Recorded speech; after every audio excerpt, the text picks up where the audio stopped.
বুলানপুর উচ্চ বিদ্যালয়ে কয়েকদিন ধরেই চলছে পঞ্চম থেকে অষ্টম শ্রেণী পর্যন্ত ছাত্রছাত্রীদের কর্মশিক্ষার পরীক্ষা।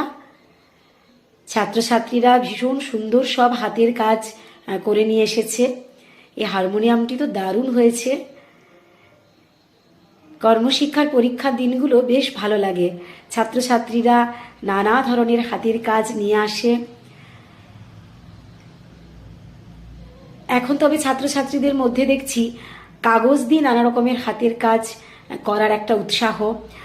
আগে যেটা হতো যে নানা রকম খেজুর পাতা দিয়ে খুব সুন্দর সব জিনিস ওরা বানিয়ে নিয়ে আসতো। অনুরাগী ফুলের বোকেটি দারুণ করেছে, রিবন দিয়ে এই গোলাপ ফুলগুলি বানিয়েছে।